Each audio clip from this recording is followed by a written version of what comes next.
well, what is that? This would be the 4K Arrow release of Clash and Wrath of the Titans from WB Pictures that I decided that I wanted to pick up last week Always because showing off. I have I have A problem? things that I enjoy. No, what? No, it's only a problem if I admit to it first, right? That's Isn't that true. the first step to heal or whatever it is? Yeah, that's the first step or something like that. I don't know. I don't have problems. I don't know anything about that because I'm a goddamn Muppet and we just do what we do.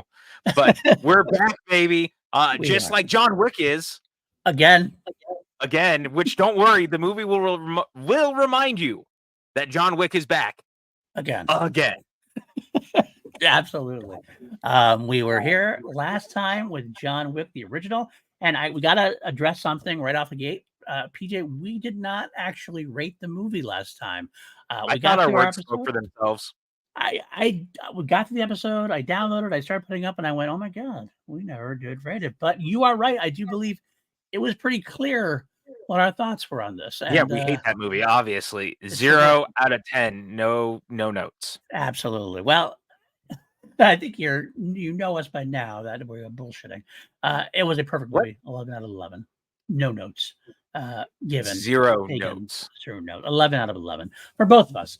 And that's why I think we forgot to do it because it just seems so obvious. But I do want to put down a little something as an aside. 5-star ratings, 11-star ratings, whatever you want to say. Perfect movies. Some people dole them out like candy. Some people hoard them like dragons. I find myself in the middle because I feel like So you're talking about the Mike Kays and the Jeff Altmans of the world. Pretty much. That's how it rolls. Yeah, perfect. Okay, I just needed, there's a reference there. I just had to make sure that I could understand where we were at with this. Absolutely. I find myself more in the middle because I want to make sure it's an actual, like, really great movie before I deem it so. But I also think that there's more to movies than just being like Oscar-winning, Academy Award-winning type movies. Because John Wick is a perfect movie not because it's Shakespeare, not because it's like anything brilliantly like dialogue. So it's just perfect at what it sets out to do, and perfectly crafted for what it does. Well made movie. It's a good movie. Look, 5 stars can go to The Godfather. 5 stars can go to Tommy Boy. Your mileage may vary, and that's okay. Like, absolutely. Look, man, Tommy Boy to me is one of the all-time great films. You know what else is? 5 stars, Empire Records, which I rewatched last night. It'd been a little while since I had seen that. Nice. Empire Records, great movie. Nice. I recently watched That Thing You Do with Ethan Embry in it as well. Oh, yes. Oh, not God. 5-star. Embry love over here. It is a lot of Ethan Embry love. But I did watch a 5-star movie recently for me, Major League, which is one of my favorite movies of all time. No one else is going to give that 5 stars, but I'm certainly going to. That's not true. Wesley Snipes is going to give that 5 stars. That's one of his best performances. Easily. I was so sad he didn't go back for Major League 2. Then again, are we though? I was sad the R rating didn't come back for Major League 2. I was going to say, yeah, that's why I don't think that I'm that worried about that because the R rating should have come back with it, and it didn't. So you know what? I'm not that worried that Snipes didn't come back either. Fair enough. But you know what did come back? John Wick came back again. Yeah, you know what else came back? Wesley Snipes as Blade again. That's true. But also, yeah, all right, let's get into this because, I'm just going to pull the wool back on this. We're shooting this super late. Instead of early in the morning. We both have stuff going on this week. And so our Hail Mary to make sure that you guys got your damn podcast on time, damn you people who listen to us, was that we had to record this late at night. But you know what? We do this for your enjoyment, not for ours. I could talk to this idiot anytime I wanted. But no, you guys demand that we talk to you and you listen to our voices. So here we are. And while we usually pontificate and go on for half an hour to an hour about just about anything else but the movie we're covering, we are going to cut that short today. I'm sorry. We'll do it double for John Wick 3. He's the demon here. It was not my idea to cut the banter. I was told under no certain terms before we started to cut my shit and get it going. So here we are. We are now back. It is 2017. We have waited 3 years and we are brought back to the world of John Wick, picking up just moments after the end of the first film. And it's so funny because I texted you this Yep. as soon as I started it, because I love the first movie, and we talked about this a little bit, is like it has kind of a different feel because it's a little bit smaller, the budget's not nearly as big, like the color palette's different. From jump in this film, you already know that this movie's budget has doubled from what it Yes. was the first outing, and it looks and feels it in every sense of the way, and I don't mean that in, like, a superficial way, but suddenly the colors are brighter, the action seems bigger, like, everything feels just a little bit bigger than it felt before. Right. I love that. I love I have a love-hate thing with that, and it goes into when I watch these first 4 movies, I will this is maybe a spoiler alert, I'm gonna see how it goes as we go through the movies again. This was always my least favorite of the 4, when I watched them through, and the reason I say that is the reason why it still kinda rang true when I watched this. John Wick was such a perfect movie for me because it was very simplistic. It wasn't too complex. It hinted at some stuff. There was a great palette put forth. And then when you get to like say John Wick 3 and 4, it becomes a totally different ballgame, whereas they're all in on this like different underground world and it's more comic booky, more almost video gamey at times, almost more over the top. And by the time we get to 4, it's like super over the top. But like it's this transition that is a little awkward to me, where this is between the simplistic of 1 and the cartoonishness of 3. I haven't given in yet to 3 and 4 is what it is. So this expansion to me sometimes feels a little bloated comparatively. I actually think this is arguably of the 4 movies and of the 3 sequels, this one is kind of the most bloated in some capacity to me. Because I think there's something interesting that I noticed while I was rewatching it. It's been a little bit since I've seen this one because, like you, this is actually my least favorite of the 4. Right. And I don't mean that in any really sort of dig or anything, No. more as I don't find myself as wrapped up and as enamored at times in some of the story and like the way it's put together at times. Right. Um, and something that was really interesting to me, and I didn't really realize before, is that this weirdly also plays like the greatest hits of the first movie, but with Yes. more money. And I kind of start I've joked about it before when I've talked about the second one, but the more I watch it, the more it kind of feels that I'm not really wrong either. Is that the original film starts, and the whole thing is that this is a dude who is like gotten out of this world, and they kill his dog, Right. and he gets he gets the dudes for doing it, and you need now another reason. And Right. we just kind of let the car thing go because you just assume that it's really more about the dog than it is the car at that point Right. after the first one. But this one starts and it goes, and we took his car. And so now he's going to go after everyone, not just because of the dog, but also because of the car. And from there on, there's a lot of the like trying to repeat little beats from the first movie. Yeah, I'm gonna call this out for what it is for me. I think the opening is probably one of the weakest bits of the whole movie because it feels like a retread. It feels like a retread. Now, granted, I love Peter Stormare. I think he always adds benefit to any movie he's in. But the whole thing feels like this whole 15 it's like 15 minutes could have been cut out completely. We could have just started off with Santino or whatever. Yeah, Santino.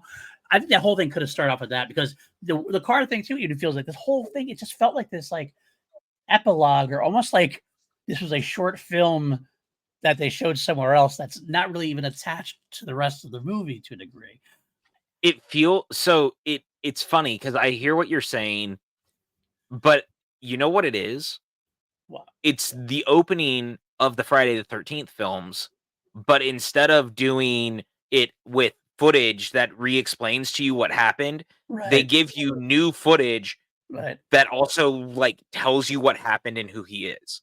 And so it's totally done in the, like, Friday the 13th sort of way, down to the fact that John is playing a boogeyman that they keep referencing, and all the shots of him at the beginning of the movie are him in the shadows, him looking like a creepy killer stalker guy. Like, they straight up treat it like Friday the 13th. Yeah. No, that's I didn't think about that, and that's actually a very strong point. Unfortunately, doesn't mean I like it anymore. I didn't like it when Friday the 13th did it sometimes, to be honest with you. I See, I feel like freaking love it. I like it better when we just kind of cut through it. Maybe it's even worse. I think it's even worse the fact that I'm watching these so close together. It's like I don't need the reminder. I think I Yeah, have to try to keep in mind that, like, this was probably what 3 years later. I think it it was was when the 3 years second one. later.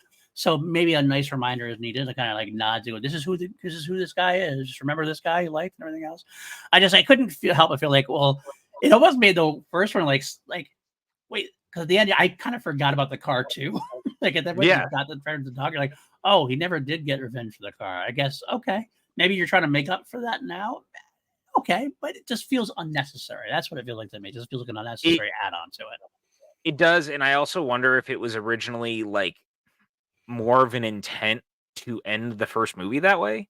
Because I could That's what it 100% feels see like. where yeah, because honestly, the funny thing is I also feel that way a little bit about the end of the movie, and I'm Hmm. just gonna kinda like, jump to that in the capacity that we're talking about it, but the end of the film feels like it could just as easily also be the beginning of the next film, Oh yeah. and you could, like, save him going to the Continental and killing him and all of that for the beginning of the next movie and really starting it off in a different capacity in the same way because the funny thing is that the third movie now starts without like and I mean naturally it's probably because they are trying to expand past just doing the greatest hits of these movies Right. uh but you have this feeling of he's no longer missing a thing at the beginning of the next movie. He's just on the run. Absolutely. Right. But if you had started it with the end of this movie, now suddenly he has the Continental taken away from him, like from jump, which the movie then goes out of its way to show you again, kind of doing what we talk about here, but that's talking about the next movie. Let me But it's just pitch. interesting. I would pitch. I don't. I kind of see what you're talking about. I would pitch that he still needs to kill Santino at the end of this movie. Maybe the aftermath could have been the opening, like the Winston kicking him out of the Continental. Whatever could have been a good way to open the third Yeah, film that there, way. that 100%. Because you have to have the climax of him getting to Santino. I think that's needed to finish this film off. I feel.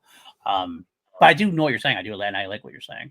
Speaking of that ending with Winston, I will say I did have a note here. And again, this is all about expanding lore. And I get sometimes you change things up. Does it feel to you that Winston has far more power in the end of this film than like he does later on? Like it feels like his power gets lessened later on. Like it's almost like they nerf him later on, but like the end of this one, he feels like he is pretty much on the high table. He gets all the people to stop. He's like, I'm putting this hit out on you, but I'm giving you an hour. Like having a lot of power in the whole thing. Whereas I later think on, he's not as much. He's like under the table as much as everybody else is. I think that there's all I mean, this just leads to us talking about the later movies, honestly. But I do Sure. think there's also you're right, but I think it's an intentional thing Okay. because it's very much built into 3 and 4 that part of the reason he no longer has the power is that he is deemed not worthy to have it. Right.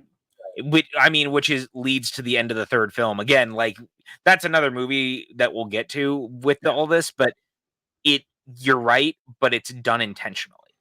And I think that it plays into the bigger tapestry of the story that they're telling. Like yeah, I don't hate it, but it felt off, and I couldn't really tell necessarily why or what the intention was, or if there was a better intention that they kind of like the whole like Leia being Luke's sister in the Return of the Jedi when they start to change Yeah. things midstream, so to speak. But yeah, I did like that ending. I think showing Winston with that power. I think Winston expanded a lot. We mentioned it the first film. I was surprised how little he was really involved in the first one comparatively to the series. You kind of forget how little he was really involved in the first one. I do like the fact that we really did expand the Continental, expand his not with that whole lot more screen time, but his screen time was even more effective this time around, where you got to know him a little more, got to feel him being like an integral part of the John Wick universe, even Yeah. more so than the first film. Well, and it's funny because I think this one also to that point, it doesn't even just expand his role, but Sharon's role Mhm. is greatly expanded. I feel like this time around too, the late Lance Henrik. Great, Lance Reddick, yeah. Lance Reddick, not Lance Hendrick. I almost mixed up Lance Hendrickson and Lance Reddick at the same time and just butchered the name. So that's where we're at. But not just that. I think that I forget sometimes that Lawrence Fishburne shows up in this movie because the Bowery King is another one of the great additions to the franchise. Agreed. And you kind of just remember he's always in these movies. But for some reason, I kind of forget it happens here. I feel like he's more introduced in the third one, but he's such a big part of this movie, the entire third act. It almost feels like Lawrence. We want to have Lawrence Fishburne as a Winston type character, but we already have Ian McShane as Winston, so we have to do something else.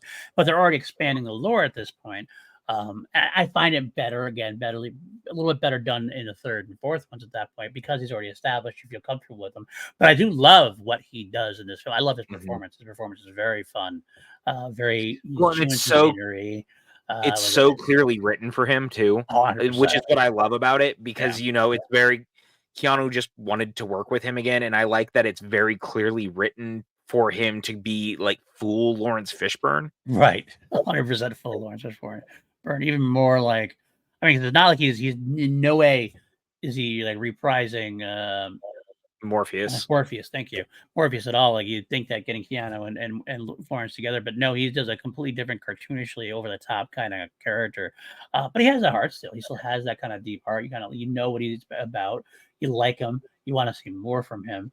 But you're also still kind of unsure about the hierarchy there. I guess that's part of the Winston being in so much power at the end. You kind of don't know. There's so many different little sections. You hear like about the high table, and you kind of like it's very mafia. Yeah, no, it is, but like just different sides to things and everything else. Which is again why I'm not as big a fan of this one, because it feels like they didn't do anything, or not anything, but they really barely touched the surface in one. They tried to go a lot more in two, but they don't feel like they hit that comfortableness with that until 3 and 4. I think and I think there's merit to that. Because there is something to be said about the fact that the expansion happens so fast. Again, I mean, it's drastic how different the second movie feels just from jump. But when you look at the story that it's telling, you have this guy who shows up at Wick's door just hours after what he's gone through and tells him that he needs him to go kill his sister. And immediately you're thrown into this world where he's about to go international, and like there's been blood packs and all these things. And it can feel a little overwhelming. It feels a lot very fast. But if you can get on the wavelength with the film and what it's doing, it does start to work. But it definitely has a different build altogether, I feel like, than the other 3 movies in the franchise, down to the fact that it also has some interesting editing choices where there's a lot of things that are happening very concurrently. And so we're getting like quick cut edited sequences of things happening out of order. Yes. Yeah. That is not. Yeah, and there's not as much of that throughout the rest of the movies. So it feels kind of structurally different in that regard.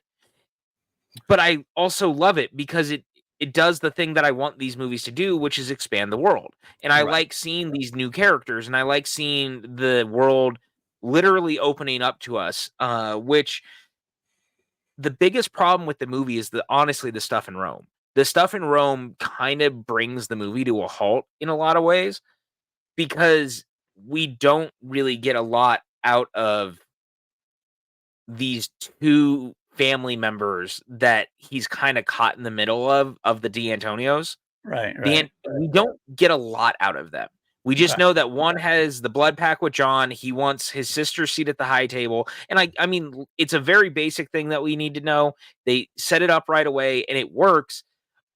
But because it feels so personal, it kind of lacks the tension because we don't know more about what's gone on other than that D'Antonio somehow played a part in John getting out. Right. And then he came back. I do think that I really enjoyed the writing as far as like the idea of getting John Wick back in. Yes. It makes sense to me. There's like, oh, because you know he's not going to choose to come back in for anything else. We have another dog, but they're not going to kill a dog again. That'd be awful. I didn't like that in the first one, but that's not going to happen again. So you have to find a way to bring it back in. This makes sense. You were out, and then you came back in. So my mark. The story beat is great. Yes, really well done. I'm not entirely sold on the casting for Santino. He's good, but I feel like we could have gotten better. I'm not sure who that would be off the top of my head, but he sometimes felt a little flat at times to me. I'm not certain if you felt the same way at all, or if you liked him. Maybe I think he's got a very. It's supposed to be kind of a slimy Frito vibe, obviously. Yeah. Like he wants to so badly be a Fredo Corleone type, obviously, because it's a power play sort of thing. And so I feel like it's supposed to kind of be an homage to that and just that style of character and acting, but it doesn't quite work. Yes, that's exactly especially because, but at the same time, because of how he is, it also totally plays into who I believe he would be as a character, because he also thinks he has way more power than he actually wields. Right. And so there is something to be said about that as well that I think is very interesting. But it's just an interesting choice in a movie that is full of a lot of interesting choices as it is. But it does stand out a little bit as one of the more egregious characters in the franchise. Right. Yes, I agree. And that's in a franchise featuring Lawrence Fishburne doing his most camp Lawrence Fishburne performance maybe ever. John! And I say that with love because I think he's freaking fantastic in these. Oh, yeah. But one of the things I also love about this, though, is I may not love all the stuff in Rome because I do think, like I said, it kind of grinds the movie a bit to a halt before we get to the third act. I love Common as Cassian. He is such a great addition to this franchise. Wow. You and I could not be further apart in this. I don't even care. Hate Common. Hated him. I don't like Common as an actor anyway, to be completely honest with you. I've never seen him do anything I really liked. He's like a Sam Worthington to me. I've never seen him in a wow, that is heartbreaking. I know. I'm actually heartbroken. I'm happy you got him and you loved him. I love Common, and I think he's so perfect for this because he has the same sort of Keanu like vibe in the way that he plays it, and I like that a lot of the other assassins around him have that same sort of just like very one note, very specific characteristics of themselves. So like John Wick feels a lot like Keanu being Keanu behind a face. That is how the Cassian character feels like from Common. It still feels like Common, but like with this face on that allows him to kind of just be like one note with Keanu. And I feel like he's a mirror. And I kind of dig that. Okay. It's a compelling argument to a degree. I do like the idea of having Keanu's opposite, but I just feel like there could have been a better choice because I just feel like every time I watch him on screen, he's not. It's hard for me to describe. It's a personal thing. It's definitely absolutely a personal thing for me. I just never liked the actor. Again, it's hard for me to like Sam Worthington. It's hard for me to like. Hey man, look, we like and we don't like who we like, or we don't, and it sucks. I'm bummed out for you because I think that he's actually really good in this. It's one of the highlights for me. Versus, like, I think Ruby Rose is fine in this. I don't love her as much as other people seem to in this movie, and I like her a lot more. I think she's a fun character. Yeah. It's just I don't really buy her in the role. Okay. And it's more that for me than anything because I kind of look at the character as like the knife leg girl from Kingsman, right? Okay. Right. And I like when you have actors in that like Sophia Boutella who really like sells that character and really feels kind of Bondian. And I feel like Ruby Rose is missing that a little bit because they even give her like a Bondian thing where hers is Yeah, and so Right. everything she does is sign language. It's fascinating, but I almost wish it was actually someone who was deaf or mute in some capacity because I don't buy Ruby doing it. That's fair, guy. That's fair. I didn't have any issue with her. I thought she was fun. I thought she fit the role as like I think her role was the most comic booky of the roles, really, honestly. Cartoonishly over the top to a degree in some weird ways. Like I love the on screen translation thing that they did with Oh, them. yeah. They had like, the big words, everything else, and that felt like a comic book panel to me, and in the best way possible. I think you could overdo it. I mean, I guess in a way you could argue that Lawrence Fishburne is kind of comic booky in his own way too. Yeah. But for some reason, I kind of did dig Ruby Rose in this role. I understand what you're saying to a degree on that one. But I think it might be the fact that I didn't like Common so much. I was happier to see Ruby Rose. That might be what happens. Possibly. I don't know. I just realized that the MCU totally cast Lawrence Fishburne in the wrong role.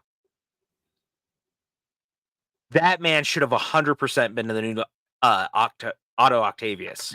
That would have been great. Lawrence Oh, Fishburne straight up should have been the new Doc Ock. Are you yeah. freaking kidding me? He would have been great, Doc Ock. Absolutely. 100%. You started talking about comic bookness, and I started to think about him being over the top, and I want him to go against Tom Holland's Spider-Man so bad.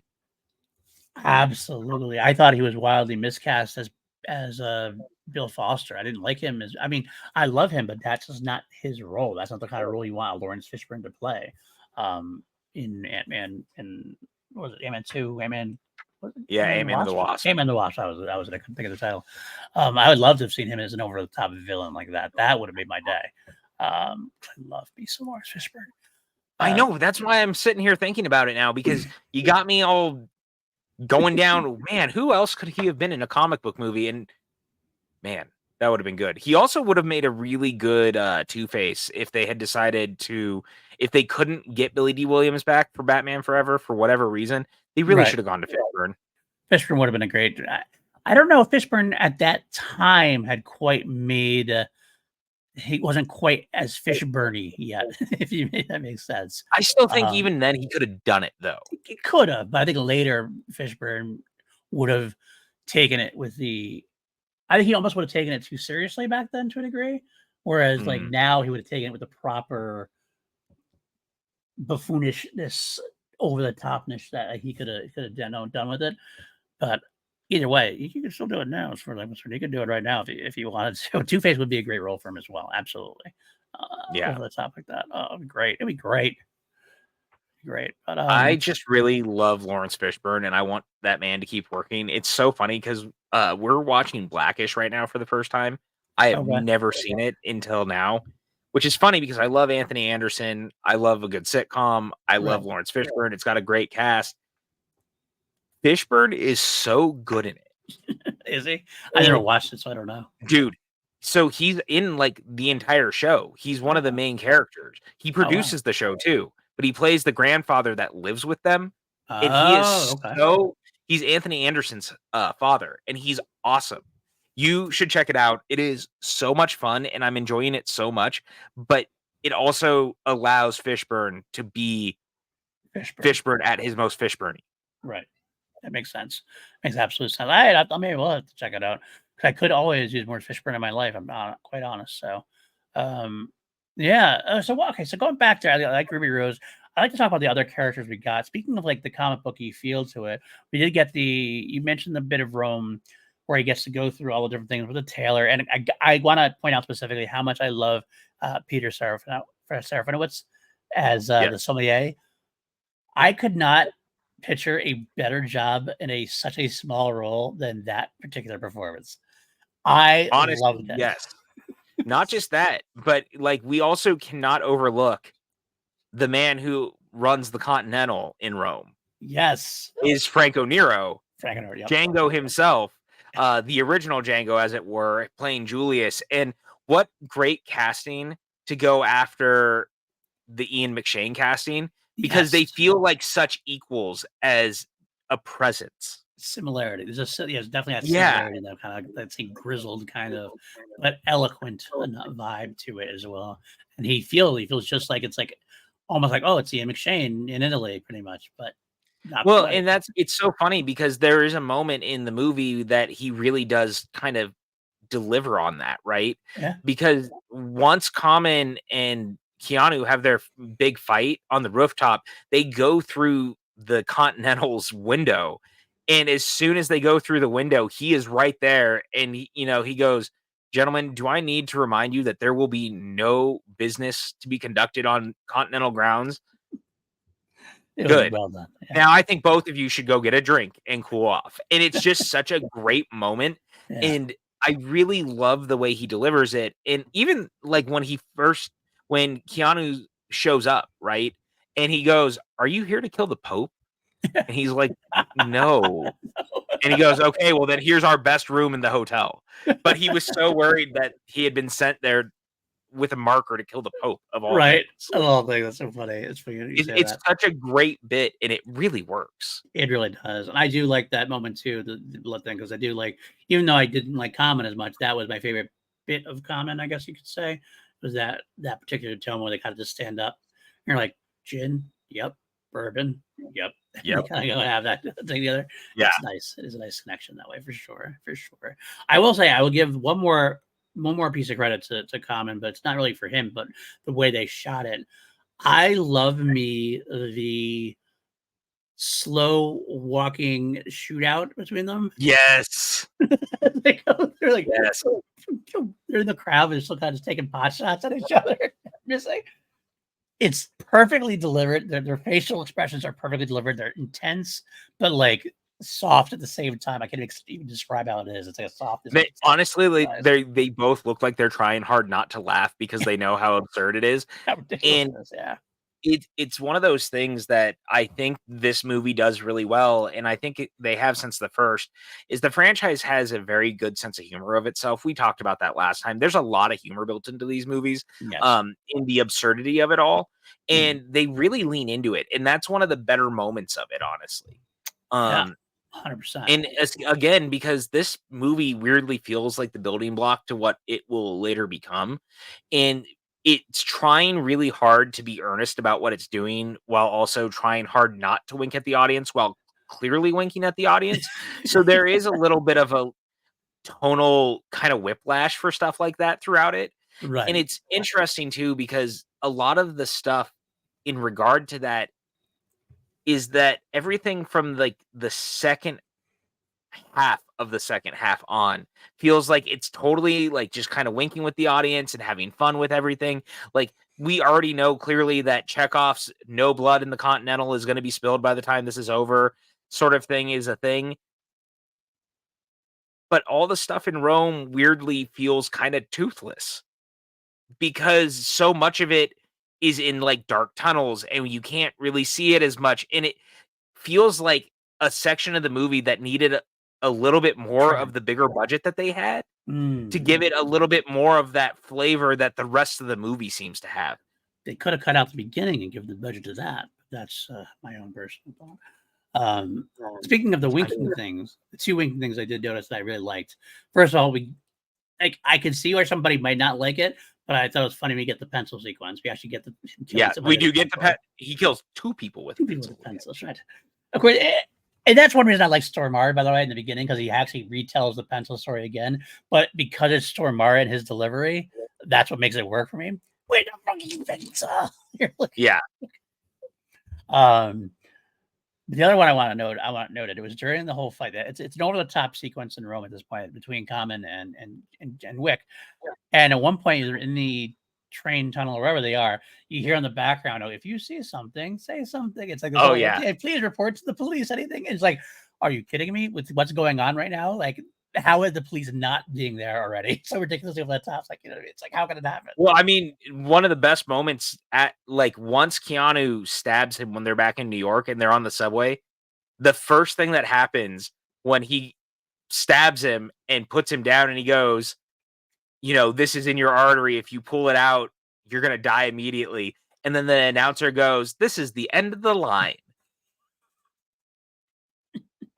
It's just so perfectly timed and done. And it's full of that. Like this movie has tons of things like that. Yeah. 100%. I found a funny, like, weird-ish that, like, that is the last time we see Common in a way. I was like, okay, so he's Yeah. not dead. He could come back, I guess, but I'm okay if he doesn't, personally. But I honestly hope he shows up in the this TV show thing that they've been talking about. I yeah, think that's the perfect place to like bring him back and drop him, honestly. yeah, Because absolutely. I feel like also it's one of those things we've talked about in the past of if you're gonna do this show, it kind of allows you to use a lot of actors who you could never do in like a leading movie role Right, because there's no chance it would necessarily make the money you need to make the movie and then like, earn its money back. But right. Common showing up in the TV show and being the lead in a couple of episodes or like having episodes that revolve around him, that's a perfect place to spotlight that character and try to do more with him. I mean, I do think it's a smart idea to kind of expand out on the lore that way and get these other characters that don't get that screen time to get a chance. Fully agree. Personally, again, not to bring it up 1,000 times I again, know you don't like but Common, and that's but I get what you're saying, and I would like to see that done more too, to a degree. With some different characters, possibly we can get a bunch of people out there. Donnie Yen could have another big. That would be great to see Donnie Yen to get something well, like that. I mean, he's getting his movie though, so like Are that's we the one thing. sure? Are we sure on Mhm. that? 'Cause, Yeah, like, they announced it a couple of weeks ago or a couple months ago. I don't know. I thought it was like I don't know. I didn't know it was an official announcement or whatever. I thought it was kind of Yeah, like it a was speculation. 100% an official. Donnie Yen is getting his own Okay. spin-off movie. Okay. Fair. And then when they did the next announcement that Stahelski was overseeing everything, it was name dropped in that one that he was like hands-on producer on that movie, the TV show, and Ballerina. Okay. I mean, I knew Ballerina was there and everything else. So okay, that's cool. Okay. Yes, I Yeah, do see that now. It was introduced. Yeah, okay. That's yeah. very Which I think, see, because Donnie Yen will put butts in seats because yeah. people, especially internationally, they already know who he is. But people even here are starting to catch on to, oh, Donnie Yen, he's super cool. He's been in a bunch of stuff that we like, and he does cool things. And the fact that he was one of the major parts of John Wick 4 and arguably one of the most lauded Right. tells me that it's probably the right move to follow up with that sort of thing with him. Yeah. No, I agree. I Um, think it'd be great. yeah. So one of the things that I thought was interesting is that they definitely try to go back to doing the jokes at the beginning of the movie involving Aurelio, and the guy who's the cop who lives in Wick's neighborhood. There's a lot of going back to those again, Yeah. and it still doesn't feel it feels weirdly in place with the movie and out of place to what it's doing because again, this is why I keep calling it a greatest hits of the first movie. They keep throwing in things like that. And I know Yeah. that a lot of sequels, that's what you do is you replay a lot of the things that were super popular with it. That works. But Right. this movie really doesn't need it because it's Mhm. doing such a drastically different story that I don't think it's necessary. Yeah, no, I agree. I agree too. But I think this is why you don't get to see Jimmy anymore because I think this is his last one. He's don't appear in 3 and Yeah, 4. and same with Which is Aurelio. how earlier too. And yeah, about to actually would bring it up as separately. Like Jimmy kind of makes sense. It's kind of funny. I think he's like just a really funny bit that he could keep appearing and do the same thing. But Aurelio, I actually think losing Aurelio is a tough loss for this franchise. I still think John Leguizamo could still fit into this universe, even as it gets cartoonishly up there. I would love to see him return. I don't know if there was an issue with like scheduling or if there was anything else they didn't want to do anymore. I don't I know, think it but was more they just didn't have a spot for the character at that point because, I mean, is again, it just becomes we have to talk about the later movies, but he genuinely doesn't use a car a lot in America once he's around. Like it's more the motorcycle, it's the horse. Like the only time he does the car stuff, really, I feel like in the sequels is once he's in Paris. yeah, So fair. there's not a reason for the character to be there, but I totally see him being involved in the TV show. That would be awesome. I think he's definitely the kind of character that would sell me on that show. Not that I need to be sold on that show, but like that he's gonna have a part or he's gonna have an arc or something. That would be great to see Yeah. him expand on. 'Cause I loved his role in this as the John Wick's ultimate hype man. But the one who 100%. treats him like not I don't say disrespectfully. He could mouth off to John Wick and be good, but he's like one of the only ones who can in a way. I had no Mhm. idea about the car. Oh, Like, yeah, you'll 100%. get it back next Christmas or something. No, 2020, whatever. 2030. Yeah, Christmas 2030. Yeah. And so John Wick 5 starts on Christmas Eve 2030, and a hand comes out of John Wick's grave, and he is coming back to life to get his car. There That's you the go. movie. No, maybe Aurelio finally he delivers the car to the grave, and because it's so good, that's when he comes out and is like, he has Oh to no, get he in the car. tosses the keys on the grave, and then the hand comes out and grabs the keys. Perfect. I love it. Okay, all right, I like it. I like that. This is why we work well together. This right here, Absolutely. magic. I mean, it's either that or John Wick actually has to fight through hell. That's my other theory. He's actually in there. Funny you should say that. Okay, so did you notice? And I thought this was really interesting when he kills D'Antonio's sister and he walks out for the first time. They totally make the color when he is walking out of that room like orange, blood red, hell Mhm. colors. They straight up do this whole thing where they basically show he is now in hell. And I thought that was so interesting because I had never really noticed it before. I actually, you bring it up. I was saving it, not saving it for something else, but I wanted to talk about the sequence because you mentioned Rome and everything else. That whole middle sequence with Gianna, who you pointed out a text, you always believe is going to be Monica Bellucci, and I actually agree with that because I feel like I feel like it's written for Monica Bellucci. Not that the actress didn't do a great job. She was great in the role. No, she's great. It's just it feels like a Monica Bellucci role. Yeah, exactly. Claudia Girini did really well. In fact, I liked her better than I liked Santino for sure. But I love the fact that this for a setup for a director who is known more for the action sequences, and the action sequences are all top notch. That's not. Oh yeah, it's not even up for debate with these. They are it is perfect action. That's one of the reasons they're so beloved. So for someone who's known as an action director, this scene, while it in some ways does slow down the movie, maybe, but feels like it almost doesn't belong in the movie. But I still love it because it's so well crafted and well done. The shots are beautiful.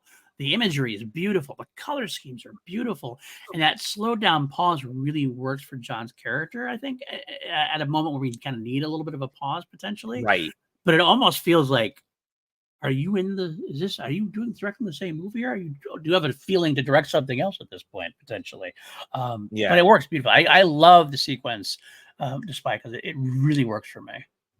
Well, I think it's because they're so good, honestly. Again, I said earlier, I wish that we knew more about their relationship because it feels so personal, but I think that they still sell the scene. Yeah. It feels, I wish I knew more. And this is one of the few times that like a prequel idea could be interesting actually exploring what happened there, just because I would like to see their interactions. I do truly believe, because when she says that she thought she and John were friends, it's hard to imagine that because he really doesn't have that as far as we have seen.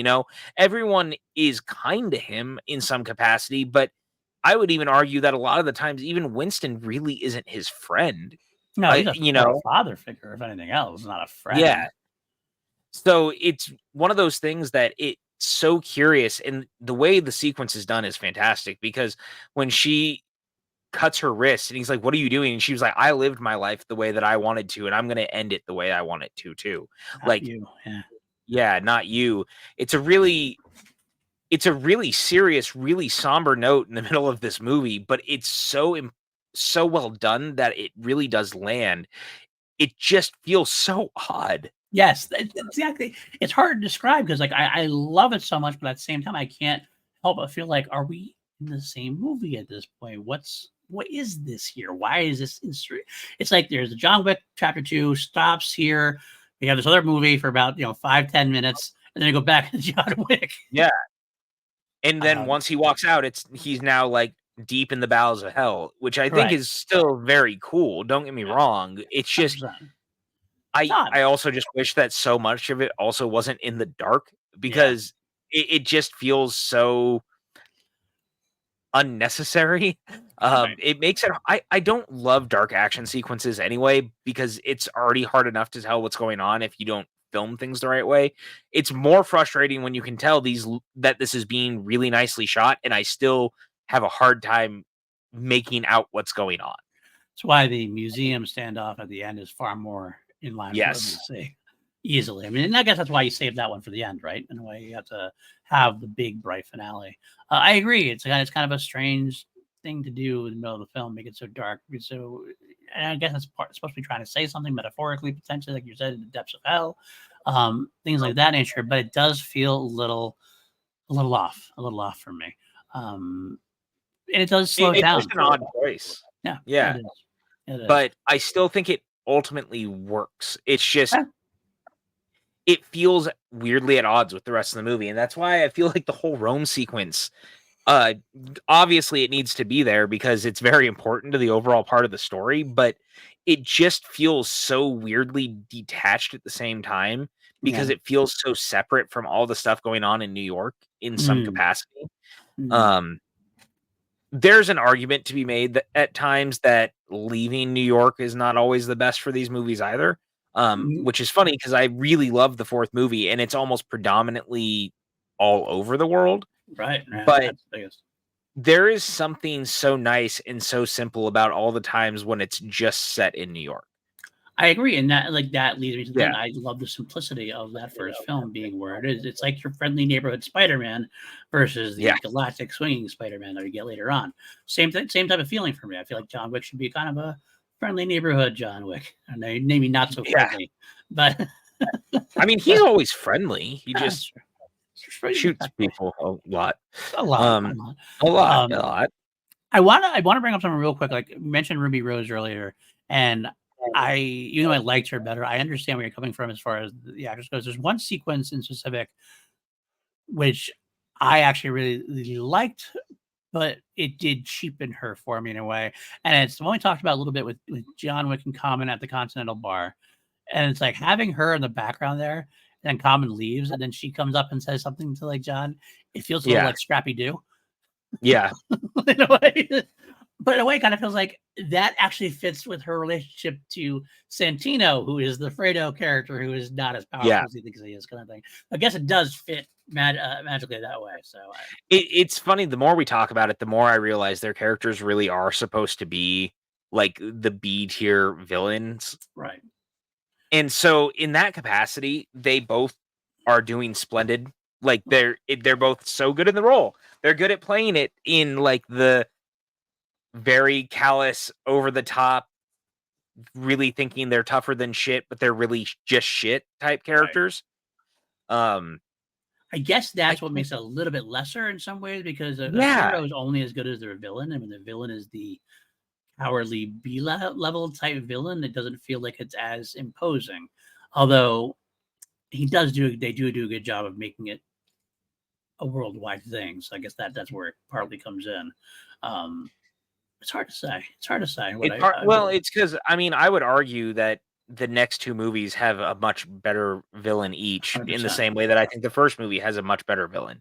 And Yes. I think that's another reason that this movie doesn't resonate as much with me, and I feel like I revisit it so much less frequently because I just don't find myself as enamored in the story and the character work. I feel like it just feels kind of, again, John Wick's greatest hits in some capacity, where even his character doesn't feel like he grows, right? Right. Because I feel like 3 and 4 still push the character at least. Yes. This one doesn't as much. Like, it's the retread. It's the greatest hits. Exactly. Yeah. Because the first movie is, I don't want to come back here. Don't make me come back here, but now I'm back here. Again. And this movie is doing that again. Yeah, exactly. That's what I agree with that. It's kind of funny at bringing up 3 and 4. I mean, you could completely argue that Bill Skarsgård's character is a kind of B-level-ish villain in a way because he's kind of sniveling. He's kind of like thinks he's bigger than he is. Thinks he's more powerful than he is. But I feel like they do it right in 4 that makes him still a threat to John Wick compared to Santino, who always comes off lesser. Except, I mean, Santino's good in like the first sequence. Like I said, their first sequence when he comes in and he gets John, he shows him the marker. That's good. He blows up the house. That works. Everything after that just seems a little lesser for me, and that's what makes me not want to revisit it. Not that I don't want to revisit it, because the action set pieces alone are worth revisiting because they're fun, big action pieces. I mean, my favorite bits is when he reloads with his leg. Yeah. He lets the guy, he puts the gun on the leg. You're like, wait, what is he doing? Like, oh, he's reloading. Okay, cool. That doesn't. I'll say this: they really have some fun with the action sequences here. Yeah. There's a lot of really good moments. The whole him getting a gun with only 7 bullets from the Bowery King, and then using the 7 bullets as soon as he gets to the museum, and just using the gun to hit the others until he could get a new gun. Like, Right. such a great moment. Again, trading up. They definitely do play into what we want the movies to be. And, credit where credit's due. I feel like the third act of this movie is really fantastic. I I agree. think that it's because it pulls up from what feels like a very familiar retread and finally becomes the movie that it kind of wanted to be. The best sequence, honestly, in the movie before the action beat is when he is talking to the Bowery King. Yes. And they have this whole bit where John is talking to him, and you find out that John had met him in the past and he had given him a choice to live or to, pull his gun, and John was going to kill him. And he didn't pull his gun out, and John let him walk away to live his life, and he became the Bowery King. Yep. And so there's a moment later where they're sitting at the table negotiating basically what's gone down. And he goes, well, if you have your eyes and ears, you know why I'm here. And it's only going to get worse. Like, there's a storm coming. And he goes, yeah, but not towards me. Like, my people didn't get involved in this. And he goes, yeah, but D'Antonio's gonna come after you regardless. He's gonna want the power. You think he's gonna stop at 14th Street or whatever it was? Yeah. Yeah, and he tells him, straight up, he's like, do you want war or do you want to give me a gun? And it's one of the best moments in the movie because you really feel that, like, him going, will someone please get this man a gun? But you realize that's the moment where even they're looking going, yeah, our best chance at stopping war is literally just giving him a gun with 7 bullets. No, I fully agree. It's my favorite bit because you can have all the hero qualifiers you want. You can have that, and we have that in the first film. You have it. PJ Story Marty kind of repeats that with the pencil story and all that stuff. You get that. You hear him talking about it, but the action there when he goes, we could either have a war with everybody, or we give John Wick a gun, and John Wick is so damn good that he's going to take this thing and solve it for us as one man. He's going to take it. He'll do what my whole army probably couldn't do. And it makes sense because you buy it, because we've seen enough of John Wick now to know, yeah, you're right. Give this man a gun, even though he's worth $7 million. Each bullet is worth $1 million. It's so good. So good. I really think once the Bowery King shows up, that's when the movie really rockets. I mean, all the stuff leading into it is very good too. But I feel like the movie really just launches from there. Like, the fight with Common is really fun in the subway car, leading to the moment when we realize he's being taken to the Bowery King. I love all of that though. Yeah. Like, from there on, because that's when the movie starts to feel like it's no longer retreading ground. Right. And we're moving forward. Which is interesting because I could see the argument where it's like, okay, so I mentioned it before, the Bowery King is kind of almost a retread of Winston to a degree. Like, it's him, like a leader of a sect that has power, and John Wick has to get help. But it does feel, because of Fishburne's performance and because of the way it's done, it does feel new and fresh because of how it's going to go forward from there. I will say, I both had this love-hate thing with it. Like, when he's stumbling to the ground, he finds the homeless guy, the quote unquote the Bowery's guy who's like acting as a homeless guy, and like he just asks for the mark. He gives him the marker, or the coin rather. And I love it. He just falls and they just covers the guy up really quickly. Yeah. And I love that. I love everything about that. The only thing I don't like about it to a degree is the fact that I've said this before on this podcast before also, how all of a sudden it just appears that everybody is involved in this some way. Like, every person we see on the screen is now a part of this underground universe, which makes it feel less special to me. And which is why, like, when it develops out like that, when we get to 3 and 4, it's like I give into that. Like, okay, this is what we're doing now. But like, the first one was so great because it's felt like this underground, under the real world kind of scenario. In this case, like, the real world is the underground world, and this is the real way. It feels like it loses a little bit of that speciality to it. Well, and it's funny because I was actually thinking about this. One of the better moments in the Rome sequence is when during the concert and he's fighting the guys Mm, and he's killing these people in the middle of the concert. And I had this thought, and this is kind of when I realized I was like, oh, all right. Like it really kind of has always been out in the open in this world right, because he's just straight up capping dudes. But I do love that it also shows how precise he is and how careful he is about hurting anyone innocent. He's like pulling away from anyone that looks like an innocent and making sure every shot only hits the people that are right, like directly being aimed at and stuff. But I also do understand where you're coming from because it is a little jarring. And yet at the same time, I can't help but love the last couple of minutes of the movie because it honestly feels like it kind of flips the opening of the film on its head. right, And this is why I like it. So the opening of the film, it's all like this horror movie bent thing about how John is the boogeyman and he is this cold-blooded killer. You know, he killed the people with the pencil. We hear all these horror stories about him. We witness it throughout the movie. We see he is this creature of the night. This just, you know, he's he's an unstoppable object. right. Absolutely. And he finally hits the unmovable object at the end of the movie. And the flip of it is that he is no longer the predator in the world.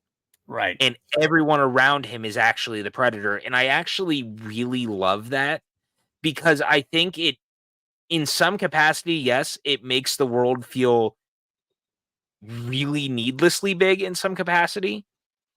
But I love it because I think it just genuinely pushes the character in a way he didn't think. Because just moments before that, he goes, anyone who comes for me, you tell them that I am going to kill them. right. And then he starts to see all these Everybody. people. Right. Yeah. I love what you're saying there. It does make me rethink some things a little bit, but like, I mean, I noticed it before. Obviously, I think by the end of the film, I am on board with the big world.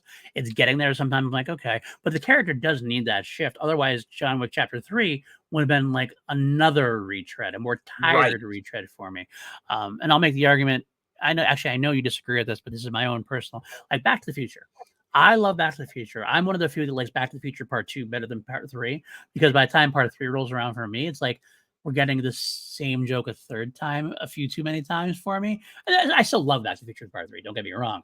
But there's a couple of things that start feeling tired. And I feel like that John Wick Chapter 3 could have definitely felt a little more tired again if we had done the same type of thing again. Oh, we're going to hear the pencil story again. Oh, John Wick's going to become the predator again. Flipping that switch, showing that Winston is in charge. Like Winston can have that much power, and everybody around him is going after him now, making the apex predator the prey. Yeah. That makes it an interesting storyline all of a sudden. And John Wick Yeah. has to get out, and he feels like he feels like he can get out until he kills Santino in the Continental. Because the whole idea is Santino brings him back in. Santino missiles his house. We have this conversation with Winston, and Winston is like, he gave you the marker. You got to do it. This is your responsibility at this point. This is what happened. Whatever happens after the marker, I support you 100% for my time. I'm all in on it. So all he has to do is kill. He does the job, kills his sister. He just has to kill Santino off continental ground. And he can go back to being retired, I believe. There's nobody else who's going to take that marker at this point. He can retire and slip away. That's what makes it happen. When he does have to kill him in the continental ground, it flips that switch, and it's necessary to push the story forward. Yeah, 100%. And I'm glad, though, ultimately, that the movie does get past doing a lot of the retread things and becomes what it is towards the end. Because honestly, I love that it builds to this moment that you do believe John can get out. Yeah. But I'm also glad that we don't do that in the end. Because again, Yes. had he gotten out again only to have things blow up again in his face, I would have just been kind of over it. I'm glad that there feels like there's actually consequences to this. Like there's this world that, yeah, they just have it where he shows up and then he kills Santiago and that's it. And he walks off into the sunset only to get dragged back in the next movie. 100%. While 100% agree. yeah, the movie does a great job of building outward once it's finally getting past doing the same beats. And again, I do wonder if a part of that is that this movie came 3 years after. In the first one was only so much of a hit. You know, we talked Right. about that. It did very well for itself, but it was still very much kind of like it A was a modest hit. very popular movie, but Right. it wasn't like a blockbuster movie. Right. This movie ended up doing like 3 times what the first one did, but Right. they couldn't guarantee that people had really seen the first one. Right. And I feel like this movie is built to basically, you know, when you watch a TV show and you clearly get to the second pilot episode, Yeah. because Yes. every show has the second pilot, like Right. somewhere in season 1. Right. That's Yes. what this feels like. No, you're not wrong. You're not wrong, and I agree. I think I love the fact because you said it best. Consequences are needed. Otherwise, that's what saves us from being a complete retread. We have those consequences because how hard would it be in 3 to bring him back into the world again? They had a perfect way to do it in 2, and maybe they're smart enough to figure out something. But it feels like any other thing would have felt cheap. It would have felt like, oh, so here we are. Here's the series. This is what this series is going to be. We're going to have 5, 6 movies of somebody having a marker from John. Somebody's going to cash in on it, and that's where he's going to have to go, yep, I'm back again. Whereas this one, it's like, okay, we're flipping the narrative a little bit. We're switching it up now. Now John has to fight to get back out. Whereas he didn't have to fight. I mean, he had to fight initially to get out. We heard about that. That's an actually interesting prequel. I would love like a comic book or something like that. It's like the actual him getting out the first time. That almost feels like it should be something. Maybe even a prequel series. I know Keanu would do that. Like as far as like the aging or whatever, have a recast a young John Wick and got to see that happen. I would love to see something like that happen. I think it's a potentially great story. But we do kind of get that to a degree with part 3 and 4 because all of a sudden he has to get back out again. And what I love about the series moving forward too, we'll definitely talk about this more as we get 3 and 4. It always seems that he is put in like an impossible position, and you're like, "Oh, how is he going to get out of this?" And we don't really know. Like for example, when he does shoot, he kills Santino, and we had a conversation where Winston's like, "You killed a man on company ground." Well, that's the greatest line delivery because I love the fact that he gets there and he's like, "Jonathan, I love that you walk away." Walk away. He can sense it. He knows what's going to happen. And then boom, what have you done? And well, even that, like when he walks in, Sharon, the way Sharon looks at him too, like he knows what's about to happen. You can see the look. Like I love that moment because Reddick just perfectly telegraphs the audience because you can feel the moment that he knows he's going to cross the line. Yeah. And I like that even the characters in the movie are reacting to it because it kind of gives credence to the, you know, when people yell at the screen, you know, the typical horror movie, don't go down the hallway, don't open the door. It kind of feels like the movie is playing with you in that regard because it's John, don't go into that room. Do not go into the bar. John, put the gun away. Like you're having the same thing, but you're actually asking him not to commit violence. Oddly enough, you know, it's just because you know it's going to happen, and you're trying to protect him. It's just really funny. Yeah, you know, he does. You're like, you feel like the audience is definitely feeling like Winston. Winston is the audience at that point as well, going, "Oh man, what have you done, dude?"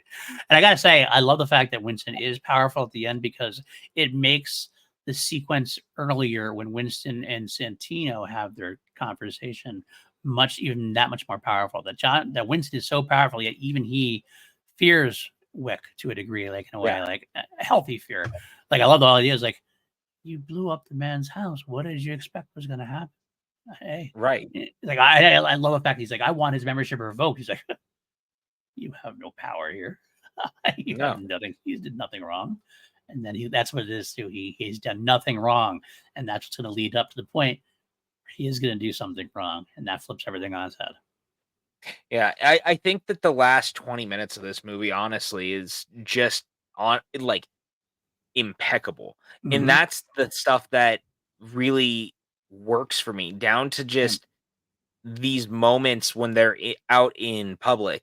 Because again, the sequence at the end when John goes running through the park once he realizes that he only has an hour to basically get out of New York, right, to get away from all these people. the way that it's done, it really does feel like a horror movie. I want Chad Stahelski to direct a horror movie, legitimately. I am all on board with that too. I would totally like to see that as well because I think he 'Cause has the beats down. He knows the kind of tension. He can bring the yeah, he's tension. really good at it. Yeah. And I think this movie is really, really balanced that way. Mhm. And it's funny because I think that all these movies really are kind of slasher films in some Oh, capacity. absolutely. And John Wick's a good slasher, but he's a slasher nonetheless.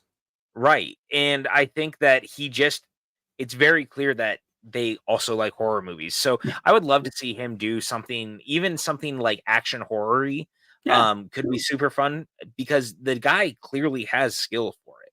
100%. 100%. He could do some kind of action horror, like a zombie kind of movie or something potentially or something. He could do something really, really well with that, I think, for sure. Yeah. I Um, mean, assuming that he ever gets to make anything other than John Wick's at this point, yeah, that's because true. I feel like Highlander just keeps being so quiet that I'm afraid that we're gonna find out that it's been pushed back again or something, and I'm Yeah. gonna be devastated. Well, especially since they announced John Wick 5 or not. Did they announce it or did they? I don't know, No, like, there's rumors, but heavy basically rumors at this point. heavy rumors, and Right.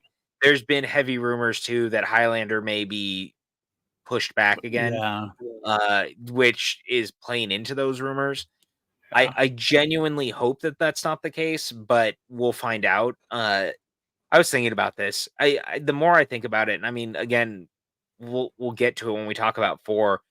The more I'm not sure I want a 5th movie yet, because I'm a little worried that we're gonna have to do a thing that's gonna really you how do you come back from the brink of that what the last movie did? And I keep thinking that they're gonna pull a card that's basically someone is impersonating Wick and killing people, and I kinda feel like that's gonna be the thing that drives it out that, like, he's been hiding post his death or something, Right. and I don't necessarily want that. It could be do something more personal. It could be something like Winston being in trouble or something like that. That's the thing that has to bring him back out potentially. Um, I agree. I did when I first heard the rumors. It's kind of like I don't know. I think the fourth one had a perfect ending. Um, left obviously open. I mean, you could. Oh, yeah. It's easily open enough that you could get through it. But I trust Chad so much. I trust Chad and Keanu so much with this franchise at this point. I feel like they're not going to let me down. So I've kind of warmed up to it enough to like that they're going to make it work regardless. I could be wrong. I Oh, could be that wrong. I have no doubt. I think they're gonna absolutely do it right. I just don't know if I still want it Yeah. yet. And that's just like I said, I think that's more of a me thing right now, just because it feels very unnecessary in where it goes. But I do think something personal and something kind of copycatty could be at least interesting. It would Yeah. be a new direction. And maybe bringing it back to its roots would be a little bit way to that's the way to go potentially a little bit more smaller scale in that case potentially. Um, I will say the other argument I am for making it is that we keep talking about the actors that we love and know are getting older. And like Tom Cruise only has so many more Mission Impossibles left in him.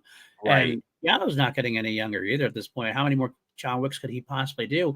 Whereas, like, if we let it alone for a while, if we left it alone for like 5, 10 years, like maybe that's when we would want it back, but it might be too late at that point. So maybe we should just Yeah. go ahead and bite the bullet and say, let's get it. Because you know what? At the end of the day, let's say John Wick 5 sucks. Let's say it's awful. It's not what we wanted. It doesn't erase 1 through 4. Never does erase it 1 through 4. So I can't Yeah, really but think sometimes, man, I'm gonna be honest, like, 5th entries in a lot of these franchises have not gone that well, in the action realm. no, And that's, a worrying note, as it were, when you look at, A Good Day to Die Hard. maybe not action, but we did get Indiana Jones and Dial of Destiny as a fifth. So, That's also fair, because so yeah, Dial of Destiny is awesome no matter what anyone says. I agree. I agree. I do have to wonder too if Ballerina, to this point, is set before or after now. Because there's also every chance that Ballerina, we know Keanu's in it. What Yeah. if it has been changed? And, Stahelski apparently did get involved to come in and help with some of the stuff. What if the reveal is it's actually set post the movie? That would be interesting. You know what could work too? What if Ballerina is a film, not just because you want Anna de Armas in a lead role for this, but it's a way to set up 5. That's what I mean. Yeah. Yeah. Yeah, and that could work that way too. At the end, okay, so we don't have to now. Therefore, we won't have to waste time in John Wick 5, like to Yeah. bring him back. Okay, so we know he's alive. Then Ballerini was alive. Okay, so he's alive. We can skip that part. We don't need to do what we did in Chapter 2 and have a reintroduction of themes that happened before. So I Yeah. don't know. It'll be interesting. You do run the risk of doing the Boba Fett Mandalorian thing a little bit, which I know is not always popular with people. But Yeah, I could 100% see a world, especially the fact that Stahelski came back and got so involved to help with the movie. I could see a world where they actually pivoted the story to be something set after John Wick 4, because it would also dovetail into the TV show. you're not wrong there. You're not wrong at all. That would be a good way to do it. I mean, I will say that Wiki at this point, Wiki still is saying set between 3 and 4, but that Right. might have changed. It's possible it might have changed, but we'll have to see. We'll have to see. Wiseman's directing that, right? That's he Yeah. did it. Yeah. Len Wiseman's of, Live Free or Die Hard and Underworld, yep. Total Recall reboot, which I think is I better than like that people trash it. I don't love it, but I think it's better than some people say it is. Yeah. I think that it sounds promising at least. And, I'll say this.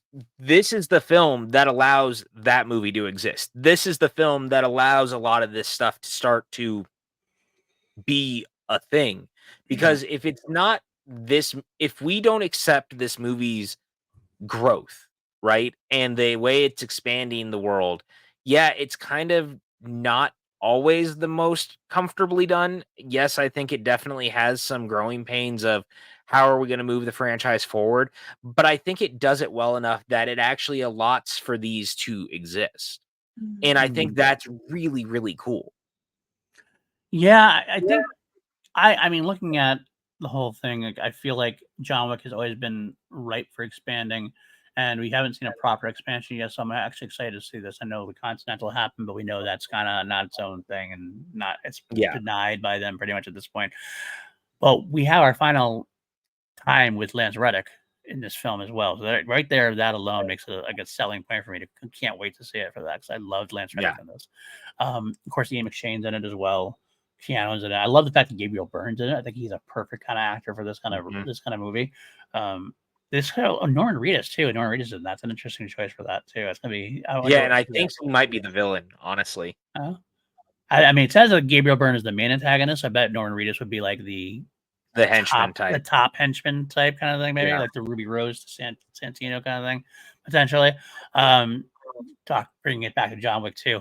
I'm definitely interested to see what's going to happen with that, and we'll have to see what goes down. Definitely, the franchise is doing its best to keep continuing at this point.